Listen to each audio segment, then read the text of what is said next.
Estamos en la historia de Jesús cuando sanaba a este hombre que había nacido ciego. Y algo bien importante, usted se puede estar preguntando, bueno, pero vamos a leer hasta el versículo, el capítulo 10, versículo 6. No se supone que deberíamos de terminar en el 41 o que esta historia termina en el 41. Como ustedes saben, o la mayoría sabe, cuando se escribió la Biblia no venía dividida en capítulos, en versículos, sino que era un libro sin divisiones. Y si nosotros miramos atentamente al capítulo 10, miramos nosotros de que es una continuación del capítulo 9. Entonces, en otras palabras, es una continuación de ese escenario en el cual Jesús estaba o había sanado a este ciego de nacimiento y todo el conflicto que había con los fariseos. De hecho, esta historia termina hasta el versículo 21.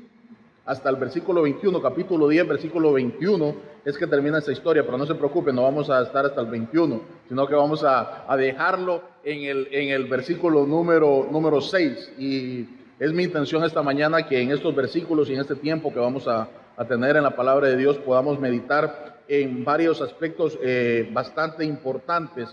Hasta este momento nosotros hemos visto que el milagro que Jesús hizo de restaurar la vista a este hombre que había nacido ciego, había causado una división en los fariseos. ¿Por qué razón? Porque algunos fariseos decían de que este hombre, refiriéndose a Jesús, no podía proceder de Dios porque prácticamente no podía hacer no guardaba el día de reposo. Y otros decían o se preguntaban cómo un hombre pecador podía hacer estas señales. Y miramos nosotros más adelante en el capítulo 9 el razonamiento que hace este ciego. Y el ciego simple y sencillamente les dice, bueno, miren, yo no sé si es pecador o no. Yo lo único que sé es de que estaba ciego y ahora, ¿qué? Ahora veo, les dice este ciego. Y esto más, les dice, sabemos nosotros que Dios no oye a los pecadores, pero aquellos que son temerosos de Dios, aquellos que hacen la voluntad de Dios, a estos oye. Entonces prácticamente le estaba dando razonamiento tras razonamiento este ciego, y nosotros al finalizar el versículo 34, que es donde nos quedamos la semana pasada, miramos la actitud que tuvieron estos fariseos con el ciego. Simple y sencillamente vinieron y de frustración, de enojo, de cólera, etcétera, etcétera, lo que hacen es expulsar a este ciego del templo. Y ahí es donde nos quedamos nosotros la semana pasada. Y si me acompañan, por favor, vamos a leer los versículos 35 hasta el capítulo 10, versículo 6. Dice la palabra de Dios: oyó Jesús que le habían expulsado, refiriéndose al ciego, y hallándole le dijo, ¿crees tú en el Hijo de Dios? Respondió él y dijo, ¿quién es, Señor, para que crea en él? Le dijo Jesús, pues le has visto y el que habla contigo, él es. Y él dijo, creo, Señor, y le adoró. Dijo Jesús, para juicio he venido yo a este mundo, para los que no ven, vean, y para los que ven, sean cegados. Entonces algunos de los fariseos que estaban con él, al oír esto, le dijeron, ¿acaso nosotros somos también ciegos? Jesús le respondió, si fuerais ciegos, no tendríais pecado. Mas ahora porque decís, vemos, vuestro pecado permanece. Capítulo 10. De cierto os digo, el que no entra por la puerta en el redil de las ovejas, sino que sube por otra parte, ese es ladrón y salteador. Mas el que entra por la puerta, el pastor de las ovejas es. A este abre el portero y las ovejas oyen su voz, y a sus ovejas llama por nombre y las saca. Y cuando ha sacado fuera todas las propias, va delante de ellas y las ovejas le siguen, porque conocen su voz. Mas al extraño no seguirán, sino oirán de él, porque no conocen la voz de los extraños.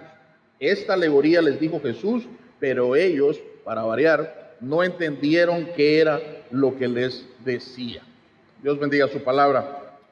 Entonces, mi objetivo es que en los próximos minutos que vamos a estar meditando en estos versículos, podamos ver nosotros y apreciar cómo Jesús, siendo el buen pastor, no solamente cura la vista física, ¿verdad? Este ciego de nacimiento, sino que procede a restaurar o darle vista espiritual. Prácticamente quitar esa ceguera espiritual que esta persona tenía. Y si nosotros miramos este texto que acabamos de leer, lo podemos dividir en 3 porciones y son los 3 puntos que vamos a estar viendo el día de hoy. El primero de ellos, Jesús da vida espiritual al ciego. Número 2, Jesús deja ciego al que cree ver. Y el tercero, el pastor y sus ovejas, ¿verdad? Para Jesús tratando de explicar a estos fariseos el punto que él tenía. Entonces, miramos el versículo 35. Oyó Jesús que le habían expulsado y hallándole le dijo: ¿crees tú en el Hijo de Dios?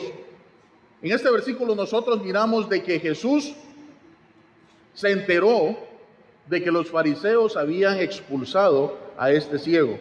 Y recuérdense ustedes de que en ese entonces, que a una persona lo expulsaran del templo, eso era algo terrible, era algo de que prácticamente estaba marginado, no podía hacer absolutamente nada. Cuando buscara trabajo, esto y lo otro, lo iban a estar viendo mal.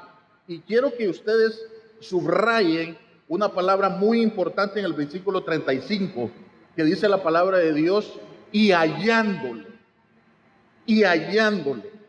¿Qué es lo que nos enseña esta palabra hallándole? Que Jesús estaba buscando a esta persona. En otras palabras, Jesús se dio cuenta de que este ciego lo habían expulsado del templo, y Jesús empezó a buscarlo hasta que lo encontró. Entonces, miramos nosotros que Jesús siempre es el que toma la iniciativa para buscar a aquellos que están ciegos. Dice la palabra de Dios en Lucas 19:10, les dice Jesús: porque el Hijo del Hombre vino a buscar y a salvar lo que se había perdido. Y cuando Jesús encuentra a este ciego, le hace la pregunta, considero yo, más importante que se le puede hacer a un ser humano. Y lo que le pregunta a Jesús es: ¿crees tú en el Hijo de Dios? Una traducción más exacta sería: ¿crees tú en el Hijo del Hombre? ¿Y qué es lo que le respondió este ciego? Le dice, respondió él y dijo: ¿quién es, Señor, para que crea en él? Hay algo bien importante que tenemos que ver. En este momento, este ciego no sabía quién era Jesús. Cuando le dice quién es, Señor, sabemos nosotros que en ese momento, para este ciego, Jesús no era su Señor y su Salvador. Simplemente le dice Señor como un título, o refiriéndose a él como una persona con respeto. Entonces le dice: ¿quién es, Señor, para que yo crea en él? Y Jesús le responde en el versículo 37: pues le has visto, y el que habla contigo, él es. Recuerden, hermanos, este hombre era un hombre que había nacido ciego. Tenía poco tiempo de que Jesús le había restaurado la vista. Prácticamente conocía muy poca gente. Y al momento de que Jesús lo encuentra y le hace esta pregunta: ¿crees tú en el Hijo de Dios? Y él decir: ¿quién es él para que yo crea en él? Y le dice, en otras palabras, en ese preciso momento Jesús le estaba abriendo los ojos espirituales a este ciego. Y le dice Jesús, versículo 36, le has visto, y el que habla contigo, él es. Miramos nosotros que este hombre, al ver a Jesús, reconoció inmediatamente la voz de aquella persona que hace unos días le había sanado su ceguera física, y que ahora prácticamente le estaba restaurando su ceguera espiritual. Y miramos cuál es la actitud de este ciego. ¿Mostró una actitud de indiferencia? No. Dice el versículo 38, y él dijo: creo, Señor. ¿Y qué hizo seguidamente? Se postró y le adoró. Y esa es la actitud que las personas tienen cuando, muchas veces, cuando Jesús es el que inicia la obra de salvación en las personas y los va trayendo hacia ellos. Llega un momento en que dicen, sus ojos son abiertos y se postran y adoran al Señor. Al instante, este hombre creyó en Jesús. La Biblia constantemente, hermanos, nosotros hacemos un estudio sistemático de la Biblia y miramos, constantemente enfatiza que si usted cree en Jesús, no es porque usted fue el que vino con la idea primero. Si usted está hoy en día aquí y usted ha sido salvo, no es porque por su propia decisión que usted inició, yo decidí seguir a Cristo. Muchas veces, obviamente, nosotros decimos, usted decidió seguir a Cristo, pero la razón por la cual usted y yo hemos decidido seguir a Cristo es porque Jesús nos buscó primero a nosotros. Por esa razón. ¿Por qué razón el ciego creyó en Cristo? ¿Por qué razón él se postró y lo adoró? Simple y sencillamente porque Jesús fue el que había iniciado y lo había ido a buscar. Entonces no nos confundamos, hermanos. Nosotros no tenemos nada bueno en nosotros y por nuestra propia iniciativa nosotros no vamos a buscar a Dios. Es imposible que nosotros busquemos a Dios. Sí, yo fui a la iglesia a buscar de Dios. Yo hice esto, yo hice lo otro. Sí, pero si estamos hoy en día aquí es porque el Señor nos atrajo hacia Él. Entonces es algo que nosotros debemos de estar siempre claros. La palabra de Dios en Efesios capítulo 1, versículo 4, nos enseña que Dios nos escogió en Él antes de la fundación del mundo para que fuésemos santos y sin mancha delante de Él. La palabra de Dios nos enseña en Efesios capítulo 2, versículo 1, nos dice que Él nos dio vida cuando estábamos muertos en nuestros delitos y pecados. Pero Dios, que es rico en misericordia, por su gran amor que nos amó, aún estando muertos en nuestros pecados, nos dio vida juntamente con Cristo, porque por gracia sois salvos por medio de la fe, y esto no de vosotros, pues es don de Dios. Por lo tanto, nuestra salvación es para alabanza de la gloria de su gracia, por lo cual nos hizo aceptos en el amado, dice la palabra de Dios. Entonces, hermanos y hermanas, no es nada bueno, no es algo que nosotros hayamos decidido. Y la salvación es exclusivamente para la gloria de Dios. Si nosotros hicimos algo, si fue algo de nosotros para obtener la salvación, entonces eso significa que la gloria de Dios la estaríamos compartiendo. Pero sabemos claramente que Dios no comparte su gloria con nadie y que la salvación es para su gloria. Y el Señor se glorificó en la salvación, tanto física como espiritual, de este hombre ciego. Es importante, hermanos, y es tiempo que reconozcamos nosotros nuestra bancarrota espiritual, que reconozcamos nosotros de que sin Cristo nosotros no somos nada, no podemos salvarnos por nosotros mismos, y que para poder recibir la vida es necesario creer en el Hijo de Dios. Es importante. Y lo peor que nosotros podemos hacer es engañarnos a nosotros mismos creyendo que somos algo cuando no lo somos. Lo peor que nosotros podemos hacer es creer que vemos cuando en verdad estamos ciegos. Y eso es lo que vamos a ver a continuación en los versículos 39 en adelante. Dice la palabra de Dios en el versículo 39. Dijo Jesús: para juicio he venido yo a este mundo, para los que ven, vean, y los que no ven, vean, y los que ven sean cegados. ¿Cómo así? Tal vez usted se esté preguntando, pero aquí la palabra de Dios me está diciendo en el versículo 39 que para juicio he venido yo a este mundo. Pero nosotros miramos unos capítulos atrás, en Juan 17, que dice la palabra de Dios, que Dios no envió a su Hijo a condenar al mundo, sino para que el mundo fuera salvo por medio de él. Y aquí me está diciendo la palabra de Dios que para juicio he venido. ¿Será que hay alguna contradicción? Definitivamente que no hay contradicción. Si, como dice el pastor Winston, si deja su dedo aquí y vamos a Juan capítulo 3, vayamos rápidamente a Juan capítulo 3, versículo 17. Juan capítulo 3, versículo 17. Mire lo que dice la palabra de Dios. Versículo 17, lo que yo les compartía. Porque no envió Dios a su Hijo al mundo para condenar al mundo, sino para que el mundo sea salvo por él. Si nosotros continuamos la lectura hasta el versículo 20 o incluso al 21, nos vamos a dar cuenta que el juicio está implícito en la venida de Jesús. Está implícito, porque mire lo que dice el versículo 18.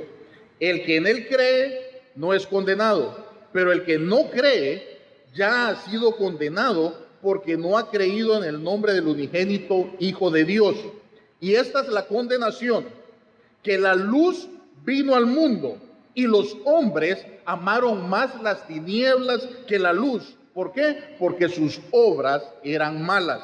Porque todo aquel que hace lo malo aborrece la luz y no viene a la luz. ¿Por qué no viene a la luz? Para que sus obras no sean reprendidas. Y versículo 21, mas el que practica la verdad viene a la luz para que sea manifiesto que sus obras son hechas en Dios.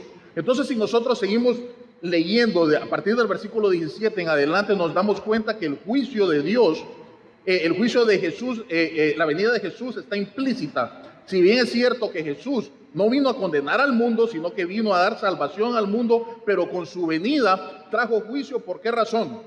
Por lo siguiente. Sabemos nosotros que el sol da luz, ¿correcto? El sol da luz, pero al mismo tiempo que el sol da luz, la luz también proyecta sombras, ¿no es cierto? Entonces la luz proyecta sombras. Entonces, de la misma manera como el propósito del sol es dar luz, pero por la naturaleza proyecta sombras, de igual forma Jesús es la luz que vino al mundo y las sombras de juicio se proyectan a aquellos que los rechazan. ¿Me estoy explicando? Entonces, de la misma manera, entonces Jesús vino a traer salvación, pero esa salvación que Él trajo a todos aquellos que lo han rechazado se convirtió en una condenación, como lo acabamos de leer nosotros en los versículos anteriores. Entonces, algunos permiten que la luz exponga su pecado.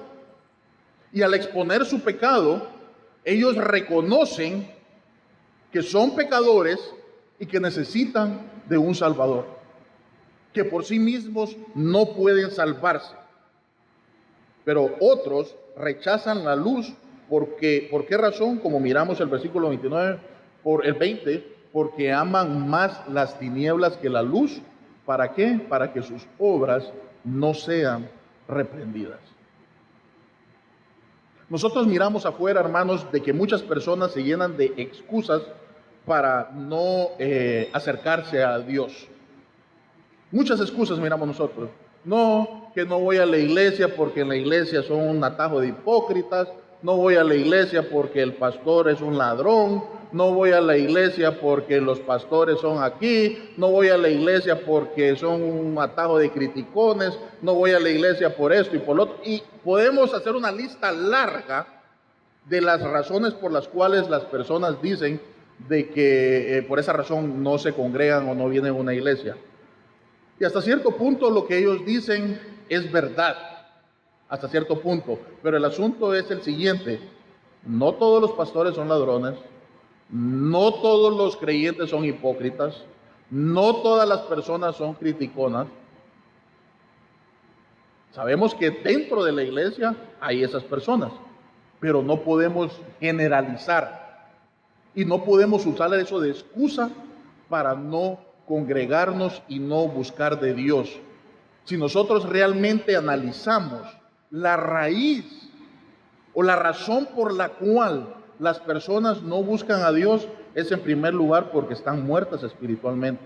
Y una persona muerta no puede buscar a Dios. Para que busque a Dios, primeramente el Señor tiene que darle vida a esa persona para que él pueda buscar a Dios. ¿Y por qué razón no busca a Dios? ¿Y cuál es la raíz principal por las cuales las personas no buscan a Dios? Lo miramos en el versículo 20. ¿Por qué? Porque al ser expuestos a la luz, sus obras quedan expuestas, pero aman más el pecado que la luz.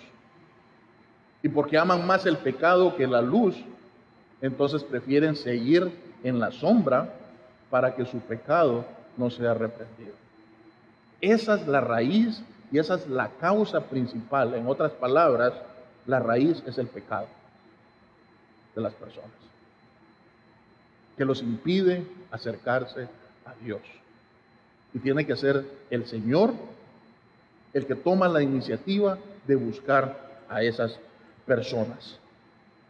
Vemos nosotros más adelante, regresemos al capítulo 9, miramos nosotros que después de decir, pronunciar Jesús estas palabras, aparecen los fariseos en la cena nuevamente y dicen, entonces algunos de los fariseos que estaban con él, al oír esto, le dijeron, ¿acaso nosotros también somos ciegos también?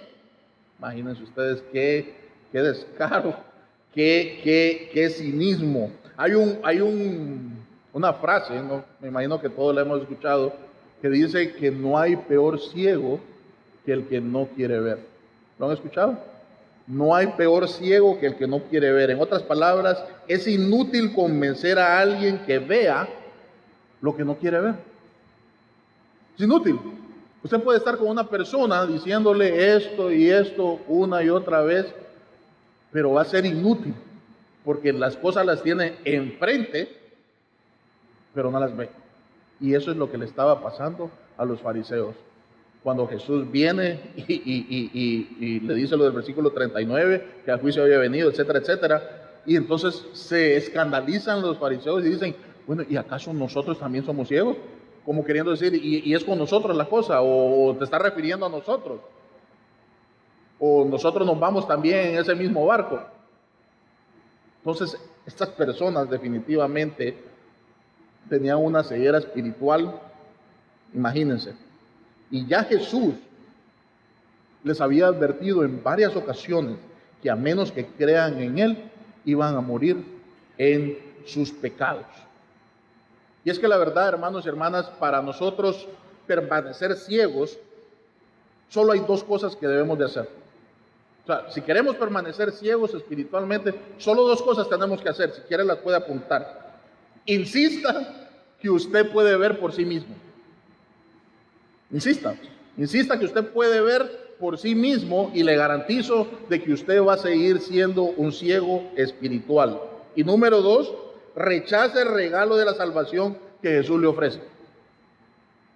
Esas dos. Jesús viene y ofrece ese regalo de la salvación, un regalo gratuito, por gracia, que lo único que tenemos que hacer nosotros es recibir ese regalo. Miramos nosotros que el ciego vino y recibió ese regalo. Sin embargo, los fariseos, ¿qué hicieron con ese regalo? Lo rechazaron. Y Jesús les estaba ofreciendo, les estaba diciendo qué es lo que tenían que hacer, y les estaba volviendo a dar, ofreciendo ese regalo en el versículo 41. Les dice, Jesús le respondió cuando le preguntan, ¿acaso nosotros somos ciegos también? Miren lo que dice Jesús en el versículo 41. Jesús le respondió, si fuerais ciegos, no tendríais pecado, mas ahora, porque decís, vemos, vuestro pecado permanece. Vuestro pecado permanece. En otras palabras, Jesús le estaba diciendo, si ustedes reconocieran que son ciegos espirituales, si ustedes conocieran que tienen un problema espiritual, que tienen un problema de pecado, que ustedes necesitan un Salvador, que ustedes necesitan arrepentirse de sus pecados, que ustedes no pueden salvarse por sí mismos, si ustedes reconocieran eso, entonces ustedes no tendrían pecado. ¿Por qué? Por lo que yo hice, por lo que yo he venido a hacer, a cargar el pecado de todos los que creen en mí. Entonces, si ustedes realmente reconocieran su bancarrota espiritual, entonces no tendrían pecado. Pero como ustedes consideran que no necesitan salvación, porque ustedes consideran de que son buenos, porque ustedes consideran que son descendientes de Abraham y que no por esa razón como automáticamente tienen vida eterna y que no necesitan de un Salvador, entonces por esa razón, porque están ciegos espiritualmente hablando, entonces su pecado va a seguir. Eso es lo que les estaba diciendo Jesús. El resultado de rechazo es endurecimiento que termina en juicio.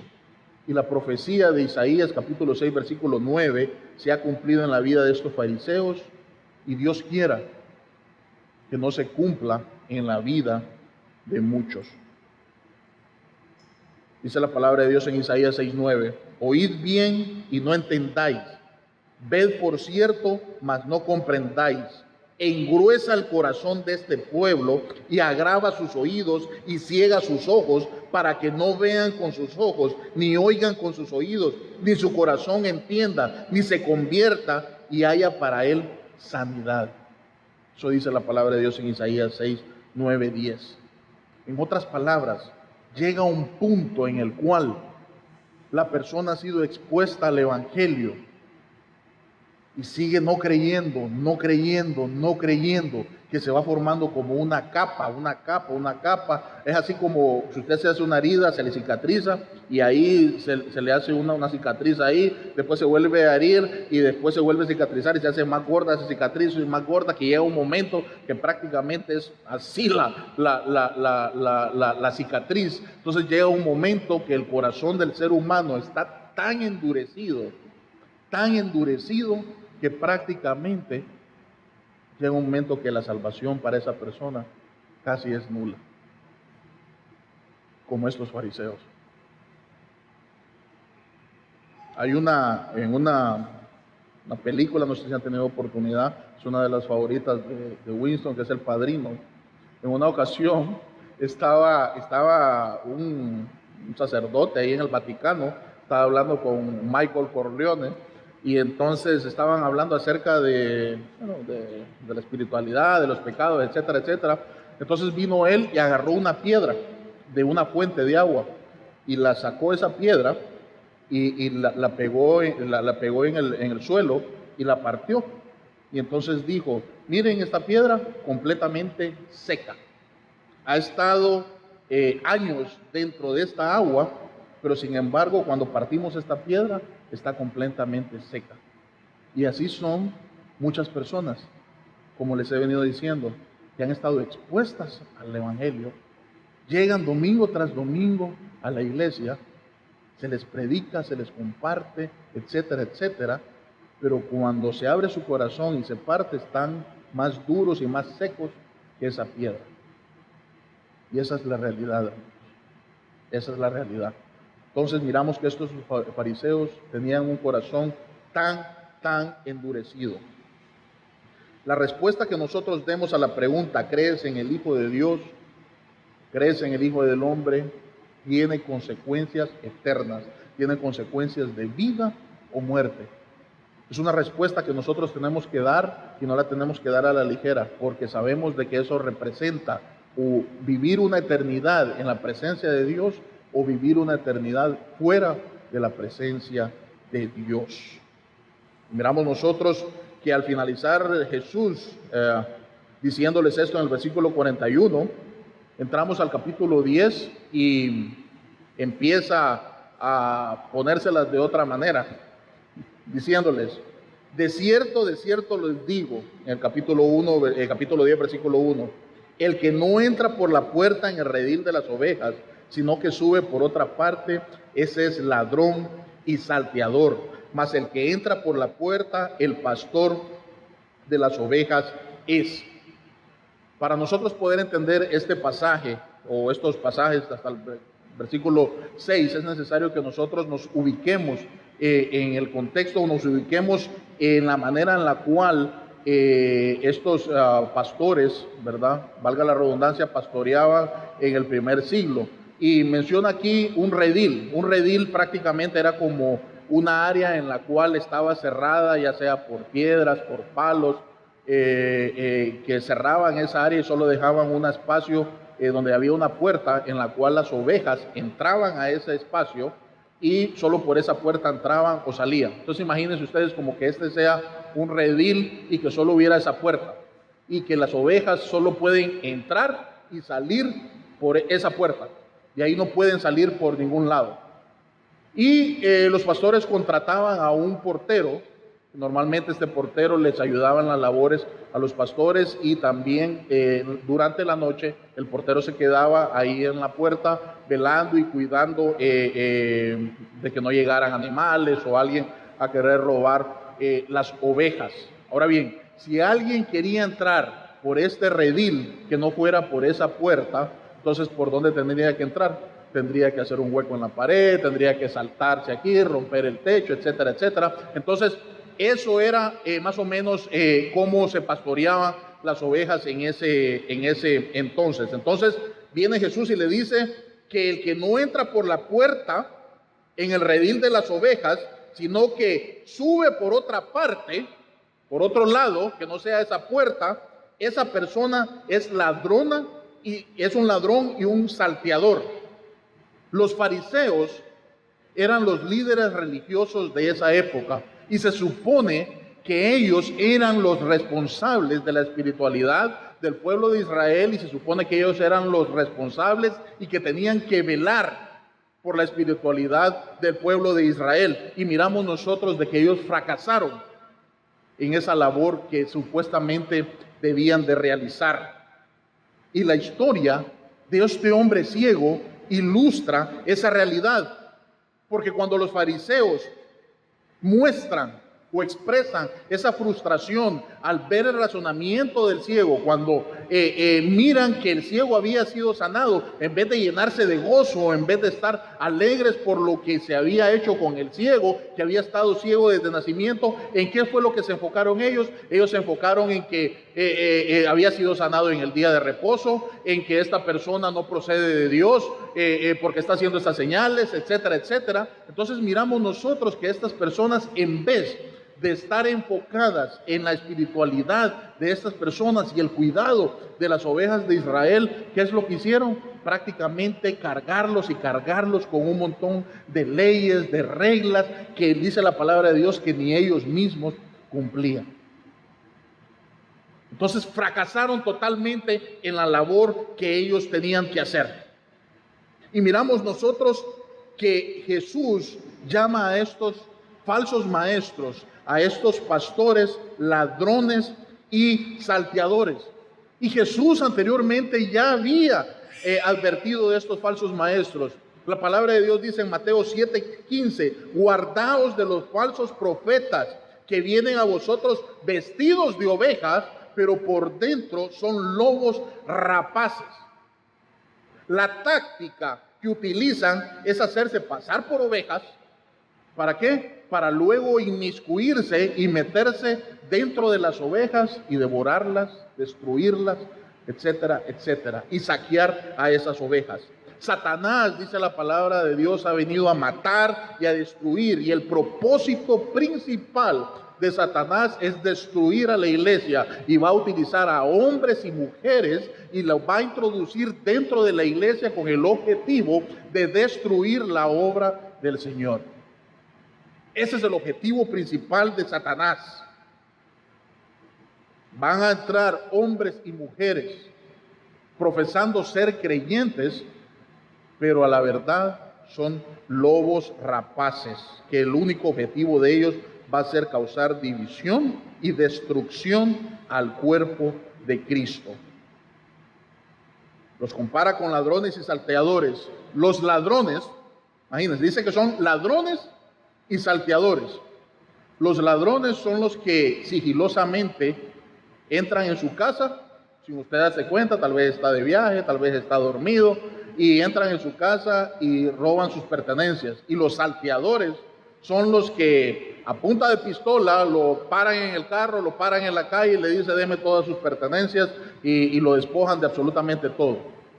Entonces, ya sean los ladrones o salteadores, el punto principal de ellos, aunque sus artimañas y aunque su modo de operar sea distinto, el objetivo siempre es el mismo, que es despojarlo de sus posesiones y despojarlo de todas sus pertenencias. Entonces, en otras palabras, ¿cuál es el objetivo de Satanás? El objetivo de Satanás es de que usted se aleje de Dios. El objetivo de Satanás es que la semilla que se ha sembrado, venir y tratar de quitar esa semilla, poner duda en su corazón, poner duda en su mente, poner preguntas, poner esto, poner lo otro, utiliza medios, utiliza el mundo, Satanás va a usar todo con el objetivo de ¿qué? De prácticamente que usted se aleje del Señor. ¿Por qué? Porque busca destruir su vida y busca destruir la relación que pueda tener con el Señor. Y miramos nosotros más adelante, en el versículo 3 y 4. Dice, más el que entra por la puerta, el versículo 2, el pastor de las ovejas es. Jesús nos hace una advertencia y nos prepara y nos dice, miren, el verdadero pastor, el pastor de las ovejas es el que entra por la puerta, pero el que entra por afuera, tiene que tener mucho cuidado. En otras palabras, en el versículo 3 y 4, ¿qué es lo que quería explicar Jesús? Jesús quería explicar que Él había venido al rebaño de Israel y llama a sus propias ovejas de una manera personal para que entren en su rebaño mesiánico. Algunos comentaristas creen o consideran de que el portero era Juan el Bautista. Juan el Bautista porque él es el que vino, él fue el precursor, el que vino a abrir el camino para la llegada de Jesús. Eso es lo que especulan ellos. Pero lo que podemos ver nosotros, la importancia de esta ilustración que Jesús hace es que nosotros podamos identificar al verdadero pastor para cuando vengan falsos maestros, cuando vengan con doctrinas falsas, nosotros podamos estar atentos y alertas para poder distinguir o discernir la verdad de la mentira. Jesús enfatiza que las ovejas oyen su voz. Miramos nosotros aquí dice, y las ovejas, versículo 3, oyen su voz y sus ovejas llama por nombre y las saca. Entonces, en otras palabras, las ovejas reconocen la voz de su pastor, la reconocen. Y cuando dice aquí que oyen su voz, aquí no se refiere que lo escuchan de una manera audible, como muchas personas dicen, Dios me habló. Dios me habló aquí, Dios me habló allá, en la noche Dios me habló, en la mañana Dios me habló, etcétera, etcétera, sino que lo que se refiere aquí es que nosotros podemos escuchar la voz a través de su palabra, concretamente y correctamente interpretada y aplicada. Entonces nosotros a través de la palabra de Dios podemos escuchar a Dios, porque esta es palabra de Dios. Entonces, eso miramos nosotros que es importante. Yo me recuerdo en Honduras, cuando tenía la oportunidad de ir a la casa de mis abuelos, que cuando yo iba a la finca a traer la leche con mi abuelo, era algo bien interesante, porque lo que miramos en las ovejas no solamente se aplica en las ovejas, sino también en ciertos animales o en las vacas. Porque yo me acuerdo que estaba como el corral donde estaban las vacas y estaba la persona ordeñando las vacas, y entonces cada vez de que iba a ordeñar a una vaca, pues en otro lado estaban los terneros, los terneros y los hijos de las vacas. Entonces, pues, no sé cómo le llaman, ¿verdad? De ternero les decimos nosotros. Entonces, a los hijos de las vacas. Entonces, era algo bien interesante de que cuando le tocaba ordeñar a cierta vaca, entonces venía el lechero e iba a la puerta, ¿verdad? Donde estaban los terneros y empezaba a llamar el nombre de ese ternero. Y había un montón de terneros. Y entonces empezaba a llamar el nombre de ese ternero y mirábamos nosotros como el ternero en medio de la manada de terneros, entonces salía a juntarse con la vaca, ¿verdad? Antes de ser ordeñada. Sin embargo, yo también sabía el nombre de unos terneros y yo la llamaba también por su nombre, pero sin embargo a mí no me hacía caso. Yo la llamaba por su nombre y a mí no me hacía caso. Sin embargo, venía el que ordeñaba y la llamaba y ahí salía de en medio de la manada a salir por la puerta.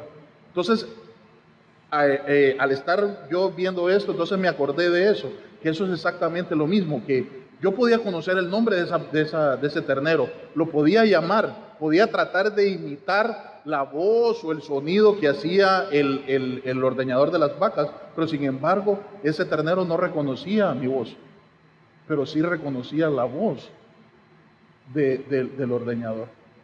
Entonces, de la misma manera, hermanos, las ovejas conocen a su verdadero pastor y escuchan su voz. Entonces pueden escuchar muchas voces similares o que traten de imitar la voz del buen pastor, pero las ovejas siempre van a reconocer la voz del buen pastor, van a reconocer la voz de Dios. Entonces es algo bien importante que Jesús nos enseña aquí con esta ilustración. Entonces dice, las ovejas reconocen al pastor verdadero, pero también menciona el versículo 5 que dice, mas al extraño no seguirán, sino irán de él porque no conocen la voz de los extraños. Entonces las ovejas no conocen la voz de los extraños. Entonces nosotros nos van a venir muchas veces con muchas doctrinas, con muchas ideas falsas, con mucho esto, con mucho lo otro, que pueda sonar como lo que dice la Biblia, que puede sonar como palabra de Dios y acomodarla todo de tal manera que pueda confundirnos o tratar de confundirnos. Pero dice la palabra de Dios de que nosotros debemos de estar alertas y reconocer la voz del buen pastor, al igual que lo hacían estas ovejas. Dice la palabra de Dios en Mateo 24:24, que Jesús, hablando de los últimos tiempos, dice, porque se levantarán falsos cristos y falsos profetas y harán grandes señales y prodigios, de tal manera que engañarán, si fuera posible, aún a los escogidos. En otras palabras, ¿qué es lo que estaba tratando de decir aquí en este texto? Que a los escogidos es casi una imposibilidad que los pueda engañar, porque se levantarán falsos maestros, pero será imposible engañar a los elegidos, tal como Jesús lo deja claro en Juan 6:39. Y esta es la voluntad del Padre, el que me envió, que todo el que me diere no pierda yo nada, sino que lo resucite en el día postrero. Entonces esa es una promesa que nosotros tenemos de Dios, que todo lo que Dios le ha dado a su Hijo Cristo, que Él lo conserve y eventualmente lo resucite, dice la palabra de Dios, en el día postrero. Ahora bien, eso no significa de que porque nosotros tenemos esa promesa, entonces nosotros no vamos a ser diligentes en cuanto al estudio y a escudriñar la palabra de Dios. Nosotros debemos de ser diligentes escudriñando la palabra de Dios y comparar todo lo que se nos enseña, todo lo que se nos predica desde los púlpitos, todo lo que nosotros escuchamos, compararlo a la luz de la palabra de Dios para ver si está en concordancia con la palabra de Dios. No simple y sencillamente ser como robots y repetir lo que escuchamos, etcétera, etcétera, sin corroborar lo que la palabra de Dios nos está diciendo.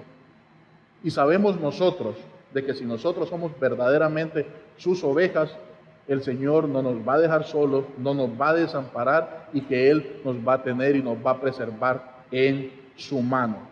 Pero eso es algo bien importante. Así que, hermanos, en conclusión, mientras